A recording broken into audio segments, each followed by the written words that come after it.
All right. Welcome to Rich Conversations. This is going to be, I'm anticipating an excellent episode.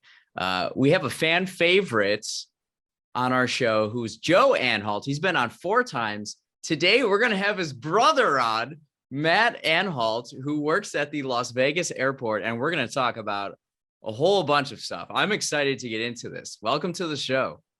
Thanks for having me, Rich. I am happy to be here and excited to do my very first podcast. Yeah, this is going to be good. Why don't you introduce yourself? Well, as you already mentioned, I'm Joe's older, more intelligent, better looking brother. My name's Matt. I am 38 and I live and work in Las Vegas, Nevada. I've been here a little more than 10 years and I work at Harry Reid International Airport, I think it's 7th busiest in the country right now. I don't know. COVID numbers have kind of messed with that, but definitely top 10. And I enjoy all things aviation. What are like the other top 6? Usually like you've got Atlanta and Chicago O'Hare go back and forth, but it's usually been Atlanta. You got LAX, Houston, and there's a couple others up there that I'm drawing a blank on, but LaGuardia or Newark or something. Newark might be up there. Okay. But yeah, we're number 7. So it's a pretty busy place to say the least. Yeah, I'm sure. Okay, so before we get into aviation, I've never been to Las Vegas. What is Las Vegas like? Really? You have never been to Las Vegas? I've never been. Wow. Well, Vegas is an interesting city, you know. You don't say. To say the least, you know, when people that don't live here and they come visit and they realize that there's definitely more to the city than the Strip, and they're like, wow, there's people that actually live here in Vegas. There's actually about 2 million people that live here in Las Vegas, and but obviously Vegas is known for the Las Vegas Strip. And but the thing about Vegas is actually there's a lot more to do out here than just the Strip, and you quickly become acclimated to becoming a local when you definitely get sick of like visiting the Strip. Like as a local now, I never go to the Strip except when people come and visit, and even then people come and visit and like, hey man, let's come hang out at Caesars or Bellagio, and you're just kind of like, okay. I guess it's the same way with you in Chicago. Like, downtown is fun and all, but I mean, do you really hang out downtown much? You know, it's like you do things. There's so much to do away from the Strip. But anyway, Vegas is it's fun to live here. And like I mentioned, if you're an outdoor person, there's actually quite a lot to do. Mount Charleston is an hour away, and Mount Charleston Peak is just a shade under 12,000 feet. So you can actually go skiing and snowboarding up there in the winter. Death Valley is a couple hours away. Zion is a few hours away. Grand Canyon. So it's actually a really big area for people that love hiking, biking, rock climbing, things like that. And then it's also a great foodie scene. And again, even off the Strip, my wife and I, we really like going out, trying new restaurants and new bars. Having a good cocktail and good meal, and Vegas is really a big melting pot like any other city, on and off the Strip, and there seems to be like a new bar or new restaurant opening up every month or two, and it really is a foodie town, and that's another thing that I really like about it. And then also the weather is nice. No offense to you all in Illinois, but that was one of the reasons I actually moved out here, was to get away from those cold Midwest winters. And it was like 7 degrees today, and I live right on the lake, so I like to take walks to it, and then there's like nobody, and I love the solitude that the cold allows. To each their own, Rich. I think it was 62 and sunny here today. I had a polo on, and it was quite nice. So I like to give my family and friends back home a hard time whenever it gets really cold there and it's nice here. I'm like, hey guys, just hanging Yeah. out with outside. It's 60 degrees and sunny. So Yeah, this was a but the weather, lawn underwear day underneath the the jeans. so the weather is definitely another reason why I moved out here, and I enjoy living here because in the summertime, even though it does get hot, as the saying goes, and everybody is sick of me saying it, I'd much rather prefer the dry heat over the humidity any day of the year. So Yeah. it's really nice pretty much throughout the entire year. Yeah. So what I do hear a lot about Vegas outside of, like the Strip, and I hear that the city is growing quite a bit. What do you think it looks like 10 years from now? So I can't take anything away from the Strip itself. I mean, the city Right. is, Yeah. it centers around that as it should. And as much as I like to give the Strip a hard time, there is so much to do there. And we label ourselves, or Vegas labels itself as the entertainment capital of the world. And it's obvious with all the shows, the nightlife, the performers, and then as well as the culinary experiences you can get on the Strip. We just recently last year opened up a new mega resort called Resorts World, which is on the north end of the Strip, and the Strip seems to be kind of migrating north. If you actually look at it on a map, it starts down by the airport, goes up north, and then kind of between that new resort, or the Wynn, I should say, in the Stratosphere, there's still kind of an empty space. There's empty spaces there, but I would think in the next 10 years, we'd probably see at least one more mega resort start being built, and possibly even another stadium. That was actually one thing I made note of, was that Vegas is really becoming a sports town. And that's one thing I really love. It started with, actually, you can go back to the early 90s with the UNLV men's basketball teams that were extremely popular. And that really, I think, put Vegas on the map sports wise. Yeah. And there was a little bit of a lull between then and now after they had their few successful seasons. But the Golden Knights obviously came into town, and they've done extremely well. The Raiders are now in town. The WNBA team, the Aces, have had success recently as well. And there's rumors that the Athletics now might be coming here. And then I actually just read today that the MLS is looking at possibly bringing a franchise here in the near future. Wow. And I always hear the NBA is looking at Vegas too. I was just about to say, I think it's only a matter of time before we get an NBA team here. I mean, it'd be crazy for them not to be here, with seeing the success of both the Golden Knights and the Raiders. And we've already got a stadium. I mean, they could co-locate with the Golden Knights, I'm sure, if they needed to, or I mean, there's plenty of space to build a stadium, on the Strip somewhere. But I definitely agree with you that I could definitely see in the next 10 years an MLS team, an MLB team, and an NBA team all coming to Las Vegas, possibly within the next 5 years. I don't know. Yeah. So between that and like I said, possibly another mega resort being built, and the Fountain Blue, which if you look that up, that's a project that started back before the 2008 crash.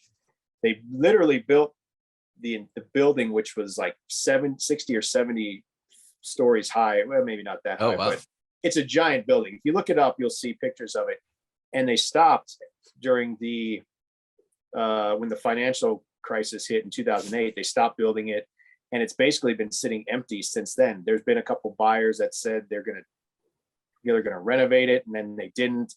Now there's another one that they say that they're going to get it up and running, I think, by the end of 2023. And again, that's another property towards the north part of the Strip. And so it's the Las Vegas Strip is slowly migrating north towards the Stratosphere. And if that actually comes to fruition, that's just, like I said, that's another property on the ever-growing Las Vegas Strip. And so I really think with COVID's, knock on wood, hopefully starting to get behind us, that the next 10 years are really going to be booming for Las Vegas. Yeah. This is a photo of it. Yep. Right. Yeah, Yeah. that's it. So imagine that thing just sitting vacant since Yeah. about 2008, 2009. Wow. Like there's been nothing going on, unfortunately. And it'd be really nice to get that property up and running. So like I said, a developer has bought the building and the land, and they say it's going to be ready by the end of 2023. So I'll believe it We'll when I see. see it. Yeah. Right. Yeah. Well, why don't we go into aviation here? What Right. initially like sparked your interest in aviation and flying? That definitely goes to my dad, who was a commercial airline pilot for 30 years and a pilot for 40 plus years. So growing up, it was just around the family all the time. And back when it was easy to fly standby, we would go to Florida as kids 2-3 times a year just because we could, and it was easy. So we were flying all the time as kids. So being around it, I always wanted to, as a younger kid and young adult, be a pilot. And then things changed in college, and then I got into aviation management. And instead of going the pilot route, I have gone the management route, or in this case, operations route instead. And it's been pretty fun. I've been doing it for about 14 years now, almost 15 years. But it all goes back to my father and him being a commercial airline pilot.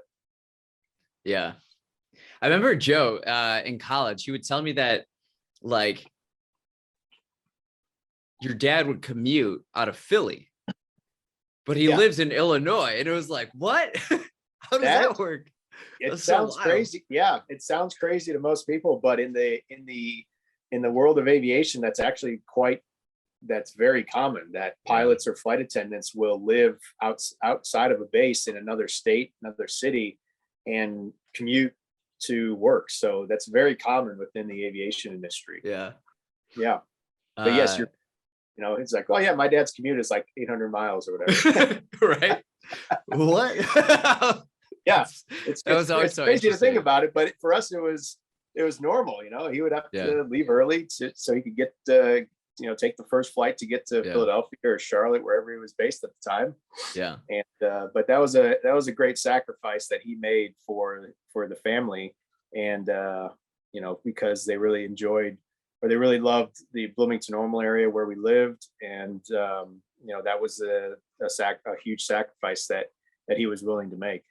Yeah, absolutely. So you've been an airport operations coordinator.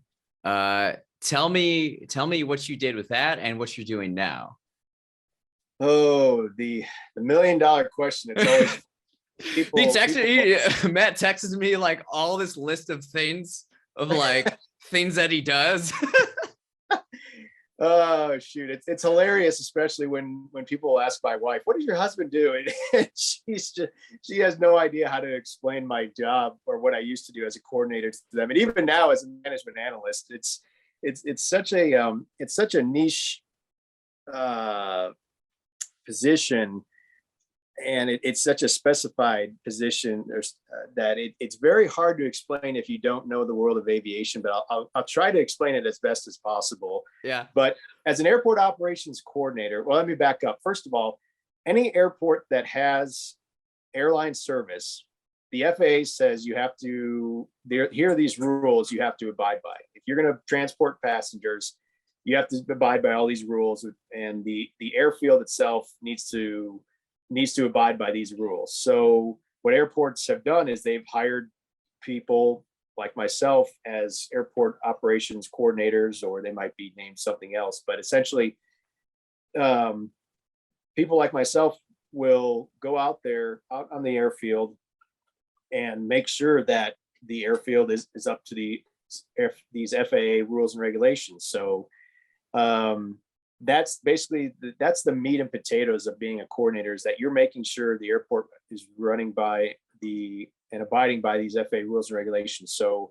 that consists of airfield inspections, ramp inspections, perimeter inspections, and each airport is a little bit different. The bigger the airport, generally, the more confined you get. So like when I worked at Bloomington, which is a tiny regional airport, we did everything. We We did all the airfield stuff, the terminal stuff, and even some landside stuff. Whereas now at Harry Reid International, it's very specific. So as a coordinator, I stayed strictly on the ramp and the airfield. So I'd go out and inspect the airfield daily. I inspect the ramp daily, just making sure that the concrete is in good condition, the paint is in good condition, the lights work, the infield areas, which are off the pavement edges where there might be grass or rocks. And the FAA actually gets very specific on some things. For example, a taxiway center line that airplanes follow when they taxi out to the runway says if you have this size aircraft, this taxi line needs to be between 6 inches and 12 inches wide. And the border needs to be black between 3 and 6 inches wide. So they get down to very specific distances or sizes, things like that. And so those are things that as a coordinator, you know, you're not just out there being like, okay, yeah, the lights work. Oh, there's one out. Yeah, big deal. Not a big deal. The FAA will actually get down to, okay, if you have a runway and this many edge lights are unlit, you have to shut the runway down until you fix them. And those books that they come out with are called advisory circulars. And if you want something to put you to sleep really quickly, those would definitely be something you can venture into and fall asleep very, very quickly. But the advisory circulars are hundreds and hundreds of pages of, you know, those rules that I was talking about, that I was just mentioning. And so we go off of those to make sure that the airfield and ramp is up to code, and somebody needs to be doing that. So imagine any airport with airline service, and they've got a team of people that go out and do that on a daily basis, and it's 24/7, 365 a year, no breaks. So Wow. that's basically the meat and potatoes of it. Now there's a bunch of other things that I would do as well, such as respond to security incidents, aircraft incidents or emergencies. We do like wildlife checks, things like that. So and that's why this is a loaded question that I could spend this entire podcast just talking about that, but I'll keep it short. But there are so many other things that a coordinator will do at an airport. It's a lot of behind the scenes stuff that people don't even realize. You know, when they go to an airport, they think of the guys that have the wands and then ATC, and then that's like pretty much it. But there's so much more behind the scenes. That's one of the jobs, and it's very important. Yeah. So do you still do that, or now what are you up to? So now I am a management analyst for Airsight operations. So essentially take what I did as a coordinator out on the airfield, but now I'm inside the terminal. I have my own office. So what I will do is, as a coordinator, you look, like I mentioned, those advisory circulars, you kind of reference those a little bit. But if we come into an issue, or if there's, say an airline says, hey, we want to bring in this big airplane, will it fit? We'll be able to fit it at a gate or on a taxiway or a runway. I'll actually dive into more of the books or the advisory circulars and do the deep dive into that, where when the coordinators don't have the time to do it. So as a management analyst, it's more of the office side of things rather than actually being boots on the ground out in the airfield type thing. So okay. I'll be doing another thing that I do is I do a little bit of AutoCAD, the computer engineering program, where I'll check to see if an airplane can taxi safely to and from a gate, or will it fit on a gate properly? Because we have certain rules where there has to be certain wingtip clearances, and that program allows me to do that, and that actually can get quite fun and challenging. For example, one time when we had the president here, it was a year or two ago, we had to have both Air Force One aircraft here on the ground on a specific holding pad. And one of the things I had to do was use that program to basically see if both those aircraft, those 747s, could taxi in, have them park, and have enough space where one could get out if it needed to around the other one. And so I used this AutoCAD program to do that. And it was pretty cool. And the fact that we had both Air Force One airplanes here at the same time was actually quite incredible, because that almost never happens outside of Andrews Air Force Base. So that was a really, really cool project and experience to be a part of.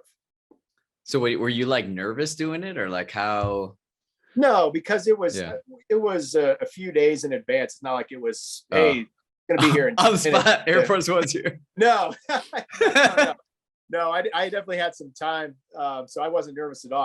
I was excited though, because it was a little bit of a challenge, but we were able to make it work, and but it was very cool, and it was something new, because when they proposed that, I was like, for this specific holding pad where we put airplanes, we'd never done that before, so I was kind of like, oh, is this going to work? Is it not? And like I said, it ended up working out, and it was pretty awesome. I was able to get some pretty cool pictures of that too. So a question I have is, what new technology excites you in your field for its possibilities? So the one thing that when I was still a coordinator a few years ago, the one thing that we were just starting to play around with were actually tablets, and what that was going to enable us to do is basically spend less time in the office and do more out on the airfield, because we would have a tablet there. So almost everything we could do on the computer in the office, we could do out on the field through wireless connection. Okay. And so and I think that's a big game changer in the airport operations world, specifically for coordinators. And I've been to other airports where they'll actually have like a laptop set up in the passenger seat next to them, so they can literally do everything that they could in an office just right there. So if there was an accident or an incident or whatever, or even just a regular inspection, if they find something like, hey, there's a light out on this taxiway, they just go right on their laptop, type in their work order, and boom, it sends it to the maintenance team. Whereas, before you would have to write it down, go back to the office, then input it into the computer there. So having a laptop or a tablet or even a cell phone to be able to expedite that process, I think, is the biggest thing now that as a coordinator is improving the job and making it more efficient. So, and then not just that, but then just programs that are used to track things like inspections. That's something that I'm looking to actually work on this year, hopefully, is basically have our IT department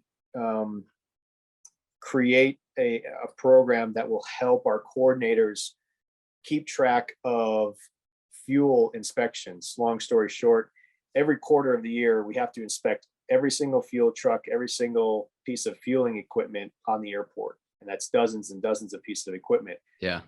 Well, with this program, that will make it more automated and easier for them, again, improving efficiency and hopefully cutting down on the mistakes that are made, because now a lot of it is done by hand, where I think mistakes are more prone to happen. And by this, again, you've got a tablet or a phone with you, and you can just electronically document everything. It goes right to the hard drive, and hopefully that'll make it easier for them. So technology, it's a great thing. And I think that's where we at Harry Reid are looking to go, is just improving it so it makes it more efficient and we can get the job done more efficiently in that sense. And I'm sure if there's one thing that people would want out of an airport, it's efficiency. Yes. Like more timeliness, more efficiency. Yes. I'm so fascinated with airports because there's so many moving parts. It's like such a massive ecosystem, and just to have this plane come in and then we're going to go back out on that plane. It's just like all the movements and people involved. How many people work at the airport? If you really think about it, an airport, especially the bigger ones like Las Vegas, San Francisco, JFK, and O'Hare, it really is a city within a city. I mean, we have our operations department, fire department, police department, We have shops, restaurants. If you really get down and think about it, like that's what it is. And at our airport, I think I'm going to be just kind of throwing a dart out there, but the number of badged personnel. So that includes everybody that works for an airline, everybody that works for, like a coordinator, or myself, works at a restaurant, a shop. So that's everybody that has a badge at the airport. I think we're up to like 16 or 17,000 Whoa. badges. Now those aren't all DOA, Department of Aviation employees. There's actually a very small fraction of that are DOA employees. But again, you're talking about everybody. Yeah. So, people that work in the restaurants, people that clean, everybody. And we're actually, when it comes to the bigger airports in the country, that's actually a little bit smaller. I think LAX has something like 25 or 30,000 employees that work there. It's absolutely insane. Atlanta, I'm sure O'Hare is the same way. But again, you're talking about a small city. So it takes an incredible amount of manpower and resources to run an airport. I think, and in fact, I think CNN did a special a few years ago at Atlanta where they did the behind the scenes stuff, and it's a great, I think it's about an hour, 2 hour little mini docuseries or something like that. But anyway, they go behind the scenes at Atlanta, and it's a really great little video that they did that I would recommend, if you have some time, because they do a great job of explaining everything that like the passengers don't see, from again the operations coordinators that do the runway and taxiway inspections, to the baggage service, to the trains that run underground between the terminals. It's all the moving parts that make the airport work, and it's pretty incredible. Yeah, it's something to really appreciate. So no one really notices all those moving parts unless something goes wrong. Yeah, exactly. Imagine. But in a way, that's kind of a good thing, because as I always say in the industry, no news is good news. That means everything's running smooth. Yeah, no problems. So How did Atlanta get to be such a big aviation hub? Well, I think it really just goes. I think part of it was luck, because that's Delta Airlines headquarters, and Delta just decided that, hey, this is where we're going to flow most of our traffic. But it's also set up in a way that it can handle a lot of airplanes in a short amount of time. Well, not a short amount of time, but it can handle a lot of airplanes per hour. And that's what the FAA towers, depending on the setup of the runways, they can, and their separation of the aircraft, they can only land so many airplanes per hour based on those distances that the aircraft have to be separated. But Atlanta is set up with parallel runways that allow the tower to do that. So between it being basically a mega hub for Delta and having that runway set up, and for the most part, good weather,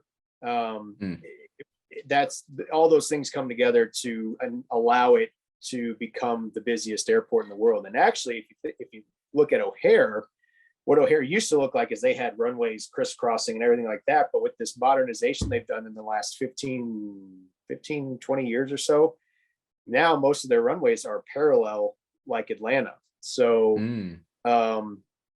having parallel runways like that really improves the airport's efficiency in terms of being able to move aircraft. So again, to answer your question, airport layout, the decision by Delta to make it their mega hub, and then a little bit of, having good weather definitely helps as well. Interesting. Is O'Hare building another terminal? So they are. I know there's some type of construction going on. Yeah, no, it's been construction for like the last 20 years. But yes, I believe the city, and don't quote me on this, I'd have to actually look it up, but I believe the city, the Department of Aviation there did just agree to approve an expansion. So this is going to happen over like the next 10 years, where they've already started expanding Terminal 5, and then Terminal 2, where American Parks and a few other airlines, I forget, but they're actually going to turn that terminal into like their new big main international terminal. That's going to be like the centerpiece of the airport. But then I also heard that they're going to be extending some of Terminal 1 where United parks, and possibly even building out to the west more terminal space there, because the industry is just growing like crazy and air is growing like crazy. So they've added the runway capacity, but now they need to add the terminal capacity. So that's up next. And so within the next, like I said, I think 10 to 15 years, you're gonna continue to see that transformation of O'Hare into a world-class facility when it's all said and done. Wow. Well, that kind of leads us into this next part of the conversation. This is what I'm especially excited about. Can you share with me what you think, in your opinion, how the flying experience will change in the next 20 years? So yeah, what did that's a good question. And I like that one. What did I say here? So, and just my opinion here, but I think that with COVID, that really did something to the industry where it forced airlines to cut, and now obviously they're building back up, but it forced airlines to cut back on their service, cut back on the routes, everything like that. And I think it really forced them to reevaluate how they do business. And I think that you're going to see less frills, make it a little bit more just a simple experience. Like back in the day in the 60s and 70s, flying was considered a luxury. And if you look back, if you look up like aircraft interiors from the 60s and 70s, I mean, huge lounge chairs, even in economy class, and hot meals on even short flights. Now the consumer is so price focused and oriented is that airlines are looking to make things, I think, as cheap as possible while still making it a little bit comfortable. But when I say no frills, is that I think you're going to see them cut back on, say, like first class and those super nice first class seats that a lot of the airlines had, because people just don't want to pay for them anymore, and they just they're just focused. The majority of the people are just focused on who can get me there for the cheapest price, the quickest. And I mean, every airline, they fly roughly the same speed, so there's it's not like one airline can get you there quicker than the other usually. So with that happening, I really see in the next 10 to 15 to 20 years that airlines are really going to focus more on, like I said, less frills, and focus on the leisure traveler more than the business traveler. Because I think that's one thing that COVID has done, is it's shown or presented the opportunity for just businesses in general to be like, oh, hey, wait, exactly like what you and I are doing right now. Yeah, we can conduct this meeting via Zoom, and I don't have to pay $500 or $1,000 for my employee to fly across the country and meet with this person in person. We can just do it like this. And so I think that's gonna hurt the airlines, because that has traditionally been a big moneymaker for them, are these people that fly for a living and make these trips once, twice, 3 or 4 times a week, however many times a week. And even if it's just, say, 20 to 25% of these people that don't fly anymore, that just do Zoom meetings, I mean, that's a huge chunk of the airline's business that they're going to be missing out on. So how are they going to make up for that? Well, they're going to try to get the leisure traveler out more. And with that, they're not going to pay these first class fares. They're going to pay these coach class fares, excuse me.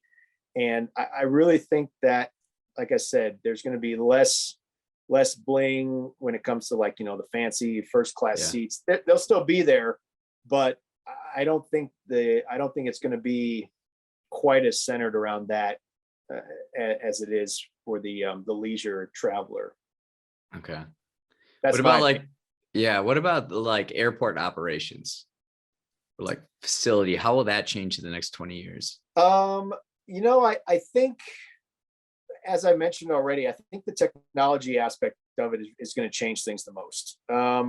There might be some things that the FAA comes out with in the next 10 to 20 years where it might make things a little bit safer, but as a whole, the world of aviation is pretty safe. Now it's not perfect. We're always striving to get to that point, but if you look at recent history in aviation, it's been a lot safer than, you even go back just 50 years to the 60s and 70s. And I really think that the technology aspect of it is going to change the most. And aside from, like I mentioned, with like tablets and the phones and being able to do things from your car, I think the passenger experience is going to become more technologically friendly. For example, like biometric readers that they've already started going into airports, where literally you don't have to present your boarding pass. You get to the gate and there's a reader that will scan your face, and it'll say, "Oh, you're Matt Anhalt. Okay, you've got a ticket on this flight. You're good to go." It's already happening. Wow. So yeah, it's already happening. In fact, we were talking about Atlanta. I know Delta Airlines is doing that in Atlanta. And I think other airlines like American and United they've started it, or they're looking into it and going to be starting it soon. But Okay. It's things like that are the future of flying. And I think that even before that, you're going to have a lot of automation where you can just self-tag your bag at the ticket counter. You put it on the belt, and a computer will run the belt automatically and get your bag to the airplane. So with automation, I think, it's in our lifetime. I wouldn't be surprised to see that. And again, that's behind the scenes stuff, but it's the beginning of it right now. I certainly see like more screens, more like just an update of like everybody.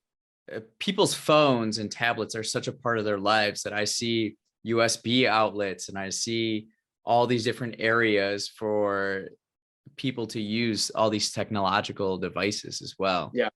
And believe it or not, there's actually, I saw this recently within the last couple of months, that some companies have already started making these robots that essentially will take your bag. If you have a carry-on bag, they'll take it for you and will via GPS go to your gate, so you don't have to carry your bag. It'll take it there for you. Wow. It's pretty wild. It's pretty crazy, but that's the future. It's here, it's happening. So wow. It's pretty crazy. So you're someone who's pretty familiar with flying. You've said you have flown 400,000 miles since 2015. Yeah. It sounds like you fly for a living. You would think that, and it's pretty. It's pretty crazy. But there's this this website that I go on where you can keep track of all that, and it tracks which route it was, and it can actually you can even get down to the type of aircraft and even the tail number. Wow. And with that, you can look up the stats of the aircraft, but you're getting into really, really nerdy aviation stuff there. But the main reason that I do it is just so I can keep track of where I've been, and again, how many miles I've flown. But yes, you're right. Since I've been keeping track in 2015, it's just a shade over 400,000 total butt in seat miles. So explain to listeners and viewers why you fly so much. What do you love about it? Because a lot of people, they don't like sitting on planes and flying, right? Well, honestly, a good chunk of that is just our vacations, or I'd go back to Illinois to visit family and friends in Bloomington, or my wife and I would go to, we went to Australia, we went to South Africa for our honeymoon. When my sister lived in China, I went and visited her in Shanghai, I think 4 or 5 times. So a good chunk of those miles are really there was well, they all have purpose, but they were like, it was a vacation. I was somewhere to visit somebody or experience a new country or something like that. So it's, my wife and I, we really love to travel. And so, we like to get out there. But there are a few trips, you would admit, where you just go for the miles, don't you? Yes. And it's absolutely crazy for somebody that is not into the miles and points and gaining airline status game to think about that. But for somebody that enjoys it, it's almost, I don't know, it's addicting. And I will admit, I've since in the last year or so, especially since COVID has come around, like I've definitely cooled down quite a bit. But prior to COVID,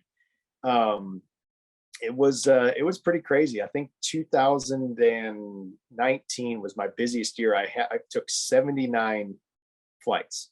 Wow. All leisure. Like that's all not leisure. All leisure, no work trips or anything. Yeah. Wow. 79 flights. Yep. So I definitely had the bug. They call it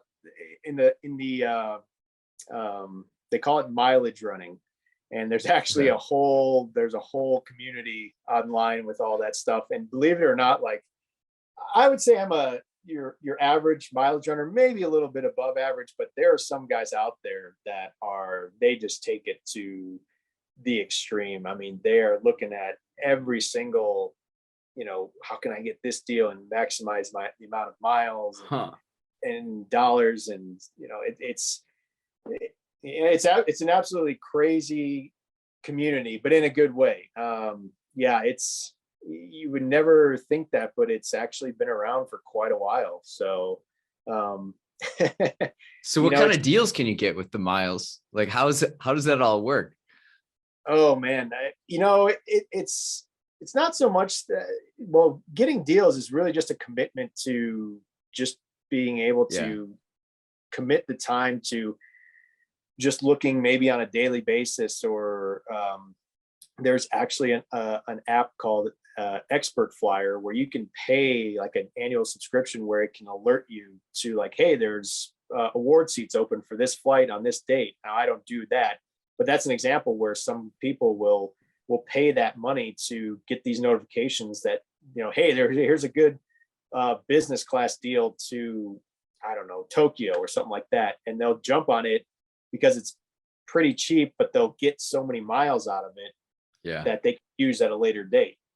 But smart. It's like very it's like one of those like spider webs of like I'm sure like a map, like a world map with all these in a way. I mean, lines, like I said, it's pretty incredible how some people can piece together these itineraries using just miles or finding these deals. And again, that's just it's an example of how passionate people are for this whole mileage running and points and miles game, and just to get status and get these miles. But I guess you could almost say it's kind of like a drug. Like it's something that they just enjoy, and it's to each their own. But it's just something that most people just wouldn't think of, that, hey, what are you going to do today? Oh, I'm going to go. Like there's been times where I've just flown to New York and back on the same day. And, it's like, you're laughing because you're like, man, you're crazy. I don't blame you. But to me, it's like, well, hey, I can either sit at home this Saturday and do nothing, or I can sit on a plane and do nothing. And, I found a good deal, paid a couple $100, but I'm getting some miles out of it, and then I'm working towards my status. So, you gotta kind of think of the big picture. It's fun. And exactly. And then if you get an upgrade, you're sitting in first class for free. And so that's just an extra perk that comes with it. So there's always the chance for that as well. So it's the mileage running world is, be careful, because if you go too deep, you'll get sucked in. Do you have any, is there any like trips or flights that stand out to you? So the one extreme one that I did, the most extreme one that I did was, it was a trip to Singapore. and I was in Singapore for about 8 or 9 hours. Okay. I found a good deal on found a good business class deal, and it would just happen to work out where the days off worked out as well, and it was going to net me a ton of miles towards getting Delta status. And I'd never been to Singapore, and I had always wanted to go, and so I was just like, you know what, let's do it. And so I flew business class round trip from LAX to Shanghai to Singapore. Okay. Spent time in Singapore. I left the airport. I went to the Marina Bay Sands Hotel. Look it up. It's very cool. Okay. Marina Bay Sands. I went to the top of their rooftop bar, enjoyed a nice meal, some good tequila while overlooking the city of Singapore, and then went back to the airport, got on a plane, and flew. That's fantastic. You know, and I'll agree with you and everybody listening that it's absolutely crazy. But you know, at the same time, you just now are thinking about it. You're like, that's actually kind of cool. Yeah, it is cool. It's definitely cool.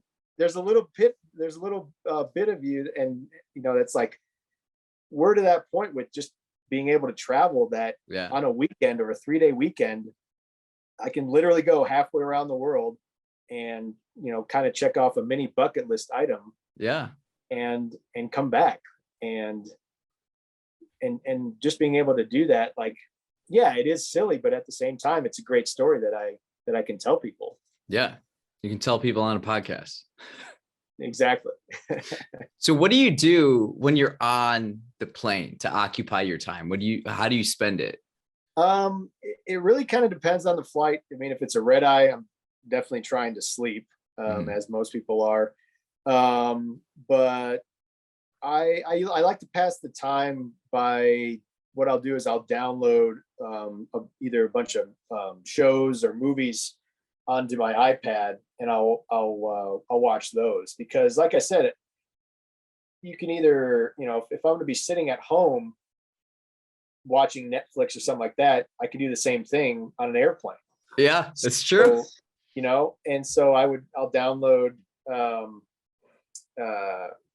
download movies and TV shows, or I'll browse what's on the airplane, see what they've got. Okay. Or maybe I'll download some games on my phone to pass the time, and then I'll sleep. But that, you know, between if you think about it, especially if you're able to get like a business class seat, by the time you actually like go through, you know, getting served your meal and sleep a little bit, you watch a movie or two, you eat again. And if you're on a long flight, I mean, that's pretty much it. So the time can actually go by pretty quick, but generally that's what I'll do. That's the game plan. So yeah, that's my go-to. So this is like a question I have for sure that I'm curious about. Okay. What are then your favorite airports and why? So my favorite airport is definitely Singapore. Singapore's been voted like best airport in the world, like a number of years running, and it's absolutely incredible what they've done there. They've really tried to make it I can't even explain it. It's just such a unique experience. They've got, what did I write down here? So they've got, their biggest thing that they just introduced it's called the Singapore Changi, which is the name of the airport, the Jewel.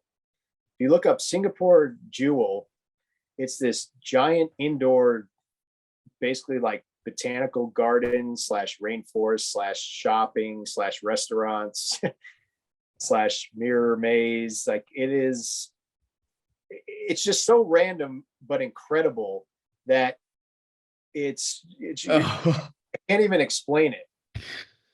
So yeah, for those watching, here's a photo of it. Yeah, so that is a giant waterfall in the middle of this thing, and they built this at the airport to give passengers, and not even passengers, like, you know, if you're in Singapore, and you can just go to this thing because it's actually located outside of security, so anybody can go to it. Okay. But because it's located right there at the airport, passengers that have a long layover can go out of security, go check it out, and then just go right back into security.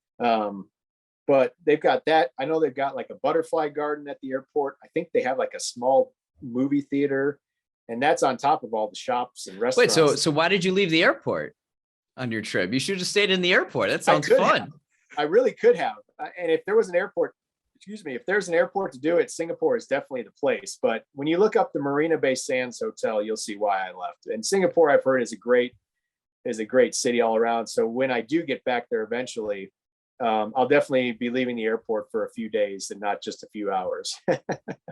But not only that, like Singapore Airport, this is that building. I've seen this building.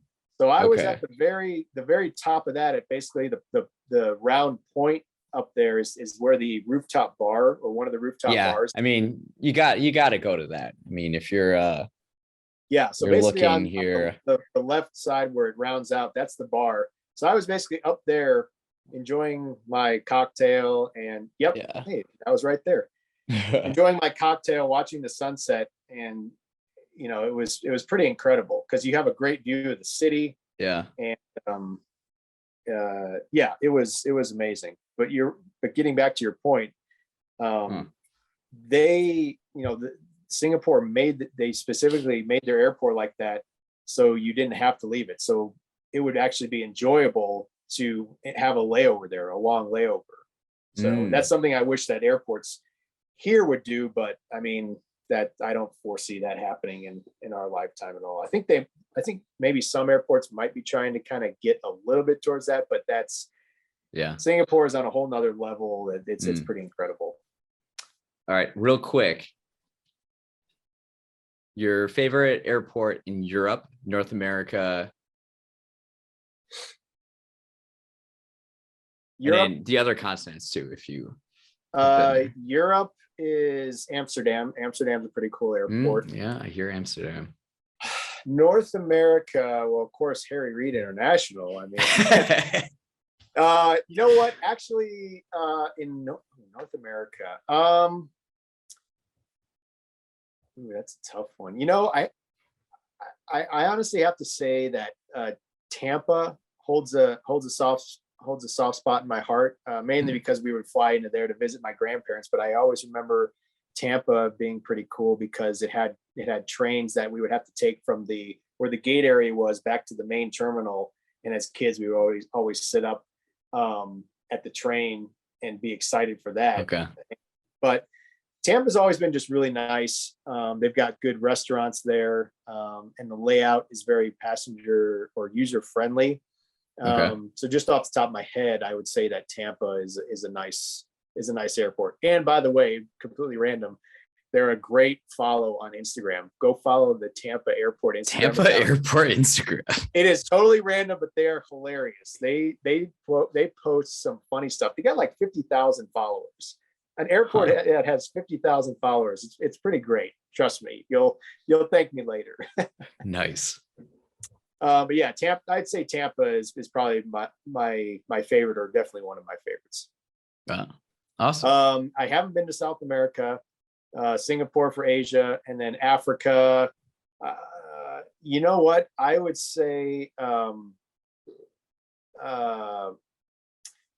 when we went on our honeymoon, we flew into a little airport that we had to go to get to our safari location. It was called Hoedspruit. And I'll have to look that up because it's not spelled how it's pronounced. But it's this tiny little airport in eastern South Africa where the terminal building is basically like just a couple rooms. There's monkeys just kind of all over the place. You have to watch your feet or else they'll steal it from you type thing. It was such a cool experience. My wife and I, we couldn't get over it. It was great. We actually saw a monkey steal a bag of Cheetos from one passenger. It was hilarious because she wasn't paying attention. But it's just this tiny little airport, almost in the middle of nowhere, but that is actually quite busy for its size because that's a main airport that people will fly into to get to these different safaris. but that's actually, it was a really cool airport. And then let's see, Australia. Australia, I've only been to two, but it was called I think Hamilton Bay, I think was the name of it. And it's cool because it's this tiny little island on the south, like, well, actually it should be like northeast part of the country, close to the Great Barrier Reef, but the airport is on a small island, and that's where we stayed. But it was a really cool airport because it was tiny and very unique. So I'd say that, and then I guess that's it. Yeah. Nice. Yeah. Pretty cool. Yeah, that is really cool. Well, we're kind of transitioning here to some of our last questions.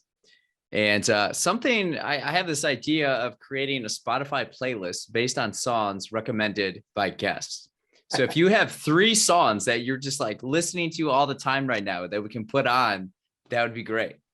I hate to disappoint you, but I don't have 3 specific songs that I'm listening to.